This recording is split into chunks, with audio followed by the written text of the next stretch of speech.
Hey, it's Tim, and today is July 22nd, 2025, and I'm here in front of this fountain. Really though, I'm at Balboa Park, and today is going to be Museum Day. We're going to go to the Museum of Us.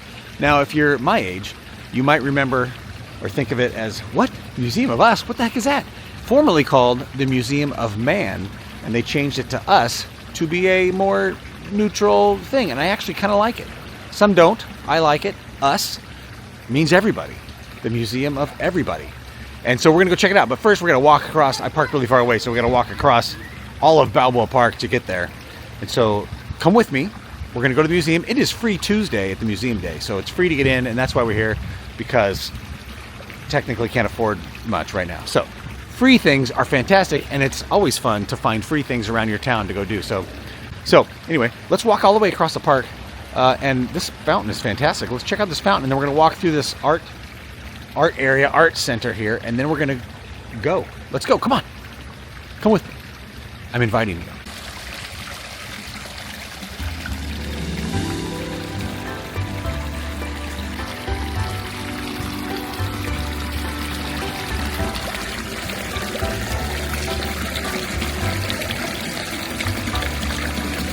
This place is cool. I like walking through here because it's super colorful and pretty.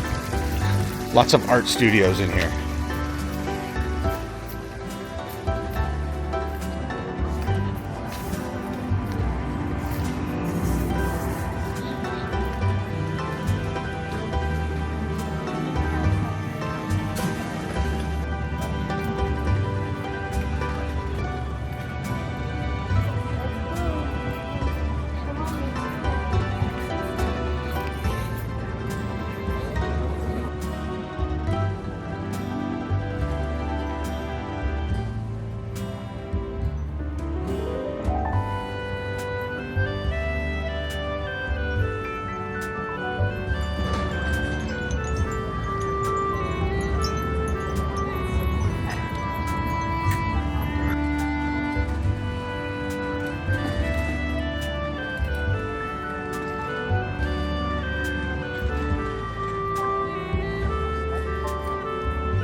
This is a Moreton Bay fig tree, and it was planted in 1915 as part of the Balboa Park Panama Exposition. And here it grows, and it's huge. It's fantastically gigantic, and this fence didn't used to be here, and when I was younger, we used to like sit underneath it and climb in it, and when I was a kid, and too many people were climbing in it and wrecking it, so they put a fence around it. And it's old. It was planted. They actually planted it here. Somebody stuck it in the ground. It was a little sapling, and it grew into this giant fig tree.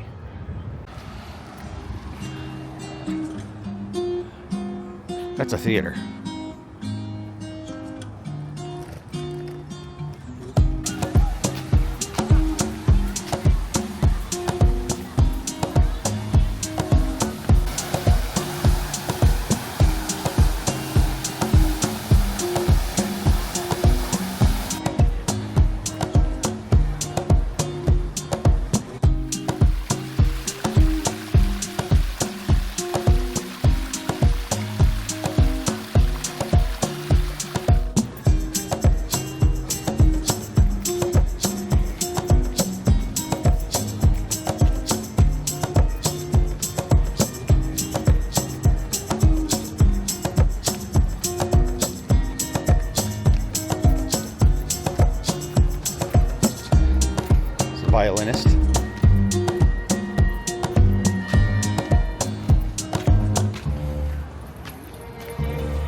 Hello, Mr. Squirrel.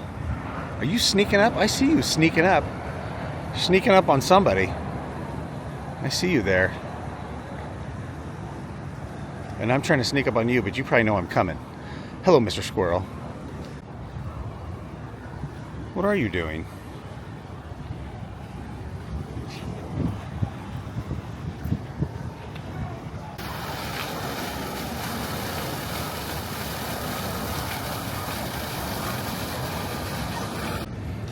It says art for sale. I will paint you as a cat for $10. You can be painted as a cat for $10.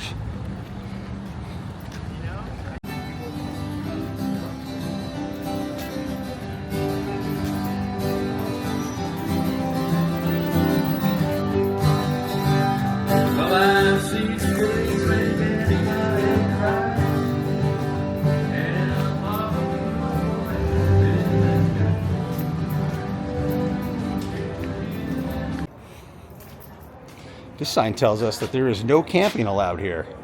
Which is funny because why would you, I guess it's an odd place to camp, but I guess that's what they call it. When you just kind of crash. You're homeless and you just kind of crash, I guess. This says, please have your ID ready, which I have right here in my readiness.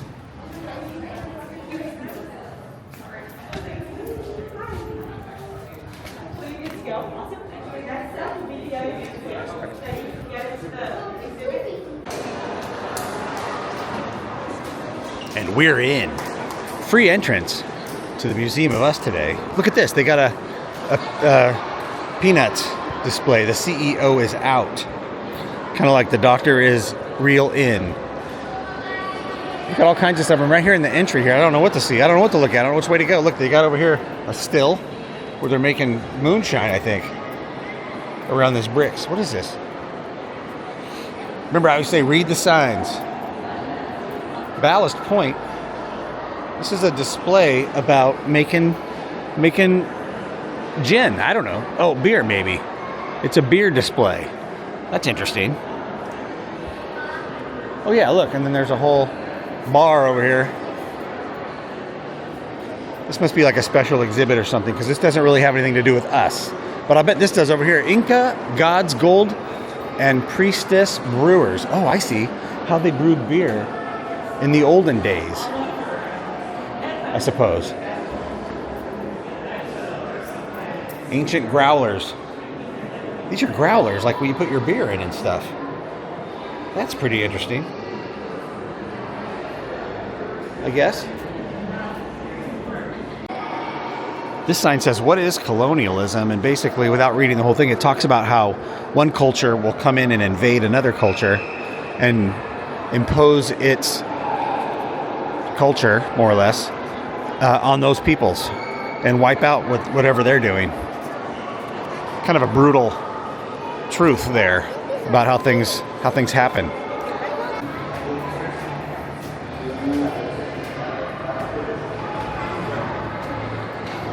Okay, we're going upstairs because there's more stuff up here.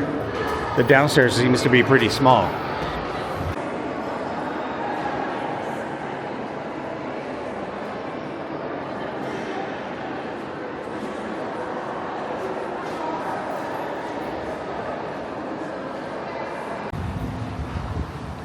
Okay, I had to step outside because I was really confused about this museum. I haven't been in here in a really, really long time, and I kind of understand now why they changed the name to the Museum of Us instead of the Museum of Man.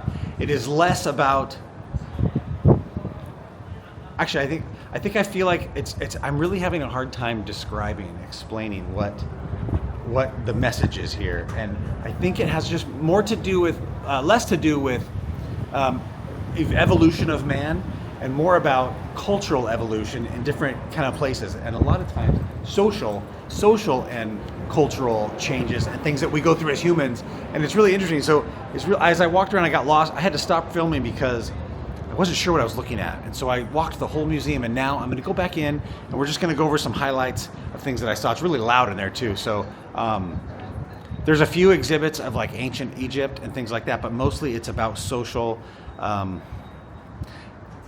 It's really personal. It's really a personal experience for each person as you look at and see the exhibits and things like that. And so that's why I really had a hard time talking about it. So it was messy. I was really having a hard time making it fun and light and goofy and my normal thing. But I'm gonna go back in. I'm out on this balcony thing right now, and I'm gonna try to go through and just kind of show you some of the highlights that I saw. Talk a little bit about this. Isn't gonna be very long. I'm probably talking more right now than I will inside.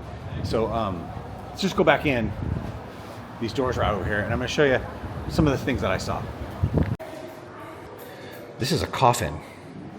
It's an Egyptian coffin. You know, that they found somewhere. It's just a coffin, but it's kind of interesting because it's got a crack and you can see inside there. And see that. And so they believed that, I was reading a sign, they believed that the fancier and nicer your coffin was, the better chance you had for a good afterlife. I was reading a sign that said that if the coffin was fancy and shiny and painted and elaborate, and so you had money or whatever, your afterlife experience would be much better. This is just a lid from somebody's coffin. Look how fancy they are. We just make a box, fancy box and stick you in it. These are kind of painted and elaborate. For me, being mixed it just is. It's who I am. This is an exhibit about people of different cultures and different backgrounds, cultural backgrounds. Let me give you some examples here.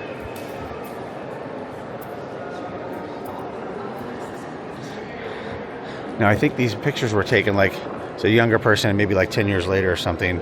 He writes a little thing about what he thought of himself, I think, and then what's changed.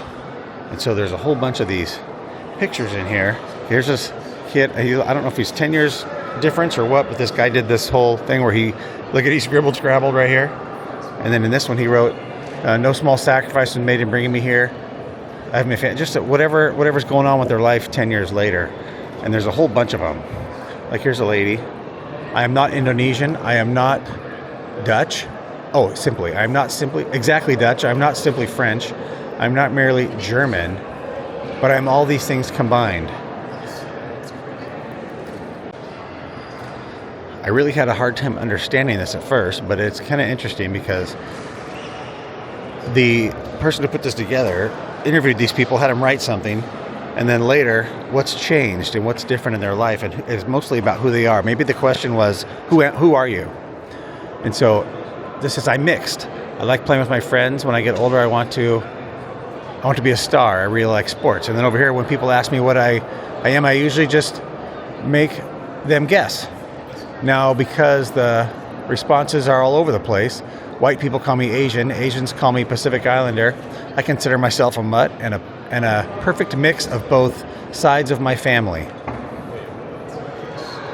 It's how much we label our ethnicities as something instead of just human being. It's very interesting what all these people think. This sign says race, are we so different? And this also says race is a recent human invention. Talking about where we all come from. And before, it says race is a human invention probably because in the olden days, before people traveled around, you didn't know of any other people, other types of people from different parts of the world. But now that we're all able to come together in so many different places, it's really hard for people to accept all that, I imagine. This is an interesting display. It says, how would the U.S. Census have counted you? And so on their shirts it says, 1790 free white, 1880 white, 1970 white. But some of them are interesting, like 1900, this girl says 1900 Indian, 1980 Eskimo, 2000 Alaska Native, 1870 Chinese, 1980 other, 2000 Asian, 1800 slave, 1920 mulatto, I don't even know what that means, and 1960 Negro. Interesting. Okay, this was a real interesting exhibit down here. There's a whole bunch of, so they asked people to write their deepest secret. And there's thousands and thousands and thousands of them, and some of them are disturbing, some of them are funny, and some of them are, well, I guess that's it. Some of them are disturbing and some of them are funny. So we'll go find a couple that we can read. This sign says, this exhibit has real secrets. They can be funny, romantic, painful, and controversial, but they can also be disturbing for some visitors. Someone is going to tell you their most personal secret. Each of these postcards was handmade by someone who needed to send their secret out into the world. It needed to be shared. We ask that you, as you read these cards, remember the real people and lives behind these words. Have a sense of humor and perspective, be understanding, and have an open mind and heart. This one says, one day a man came over to fix the heater. I took off my shirt and stood there for a full 10 minutes. He never looked up from what he was doing. This one. I buy maternity clothes and it fits, but I'm not pregnant. It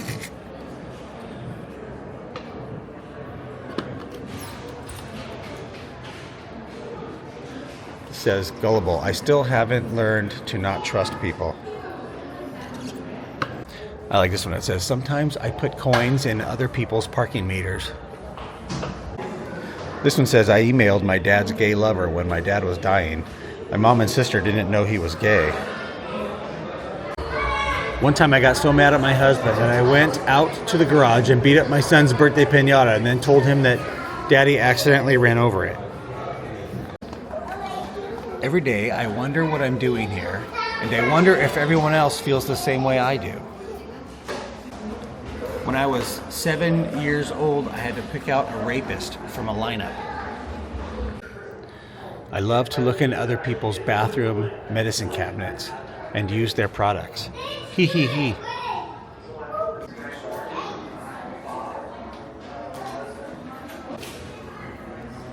I wait until you hang up the phone to tell you I love you. When I'm in public and I see someone I know, I avoid them so they don't see how fat I've become. Oh. I love to pee in my shower. This section here is called Living with Animals. And there's a blue guy. This is the original Blue Man group right here, talking about hanging out with wolves in the old days. How dogs became man's best friend.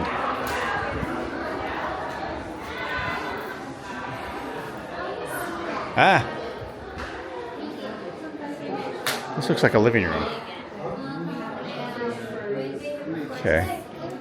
I don't know. Why is there a phonograph right here? We have turned wild animals into pets.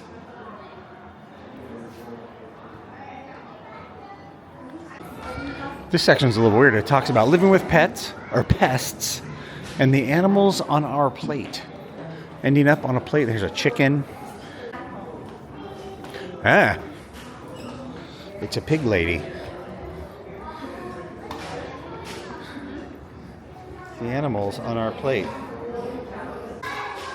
There's lots of warnings around here like this one. This content may be upsetting. This section here where the TV is gone because it was probably disturbing shows the farm, the factories and stuff, how they process animals and stuff, and the pictures there are rather disturbing, but it's true. It's what it is. How they talk about butchering animals and stuff.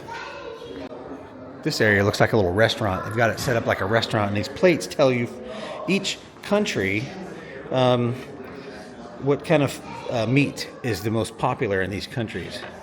Like the United States, Americans eat just as much meat as ever, roughly 270 pounds per person per year. But what they're eating has changed. People eat 3 times more chicken today than in the 1960s. It has become the most popular meat in America. I do not eat 270 pounds of meat per year. I eat about 2 pounds. Mexico, Somalia, China. For many people in China, meat has gone from rare treat to regular staple. In 1982, most people ate an average of 29 pounds per year. Today, they eat 139, still lower than the U.S. at 270 pounds in the U.S. Yeah, only 139 pounds of meat each year for China. Interesting. Look at, it's like a restaurant. It's like a diner.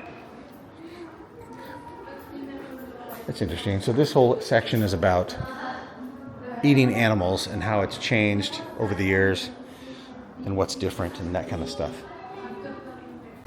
There's that blue guy again. Oh, look. There's his bottom. There's several exhibits in here that there's no explanation as to what it is. This here, all these tags right here, these are all like toe tags. And if you read them, it tells about somebody who died, some details and stuff, but I have no idea what the message here is or what the display is about. Interesting.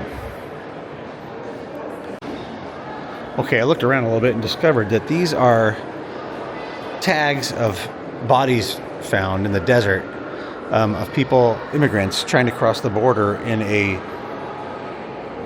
dangerous area. You know, it's a desert, it's hot, and it's freezing cold in the, not freezing, but it's really cold in the wintertime, and it's hotter than heck in the summer, and they didn't make it. They died. And that's what those are all representing. Also, there's a display of stuff found, like here's some toothbrushes, and then there's hats and stuff here, and then some shoes found, and then there's a whole case of underwear, of ladies' undergarments. I don't know what that's all about, but there's a whole case of it. Stuff they found.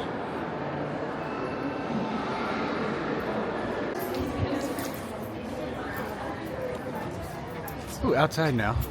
All right, that was interesting. I've just exited the Museum of Us. What'd I say? The Museum of Us, that's what I said. Yeah, I just came out and I don't know. It's interesting. I haven't been in there in a long time, and it used to be like, I think it used to be more about like the evolution, if you will, of mankind, of human beings, and the coffins and the Egyptians and the culture throughout, and now things have been added. It's good. It's good. This is super pretty right here. I don't think I can say anything about the museum I just experienced. I don't think there's anything I can say. It was enlightening. It was exciting. It was interesting, and it wasn't quite exactly what I remembered it to be as a kid, but that's good. It's changing. You know, like when you go and learn about humanity, it's usually like humanity's history, but I think they've done a good job of including current humanity and how we're changing and evolving even now culturally to accept and include people of all different races and beliefs, and hopefully that's the goal there, I think. But it was done well. I really don't understand. Well, hold on. People come from all different places and cultures, and here's a story. My neighbor across the street, my very good friend, they were from Boston. They were a black family from Boston, and they ate different foods. I don't know why. They just did. It's a different culture. They ate different foods. They talked to each other differently than we did at my house, and they did things differently because of where they were from and their culture. And it was a little bit uncomfortable, but he was my very good friend, and it was sometimes difficult to be comfortable around them because they lived a different way. And so I get it. I kind of understand why people are uncomfortable around people who live in a different way. But I don't understand the hatred. Like why people will just hate on you or just really, maybe it's because they're uncomfortable. And people are uncomfortable because of the way you live your life, and the things you like to do are different than theirs. They're judgmental and hateful, and that part I don't get. I get being a little bit uncomfortable, and that's solved and remedied by spending more time so that it's not uncomfortable. And I'm sure it goes both ways. Of course it does, right? As we walk down I forgot what this is called. This is called the main drag at Balboa Park. Walking back to the car.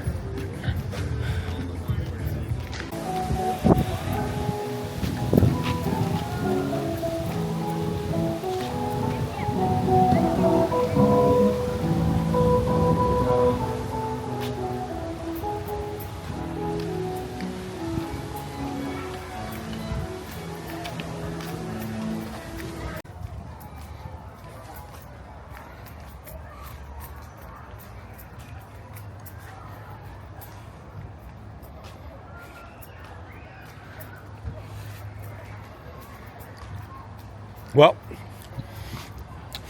I'm not even going to look at you. You don't need, wait, hold on. You don't even need to look at me. Because I'm walking back to the car down this little alley thing right here. And it's kind of interesting, neat. These are old buildings. I'm in the back, walking along these vintage old buildings built for the Panama Exposition in like 1915. Just to tell you, thanks for watching. That's going to be it for today, I think. That was an interesting day. That was an interesting visit. And look at that. That's where we started, right there. So that's a good place to end it. All right. Thanks for watching. Hey, you know what? One time I visited the automotive museum, and there's a car there, which was right down the way here. There's a car there that belonged to Louis Matar, and Louis Matar drove his car all the way across the United States, and then all the way from like Alaska to somewhere down in Mexico. I forgot. But that video is going to be right here. If you want to go watch it, it's pretty cool. The automotive museum. Well, they've got a lot of old cool cars there, and you can go check them out. Okay, thanks for watching. I'll see you tomorrow.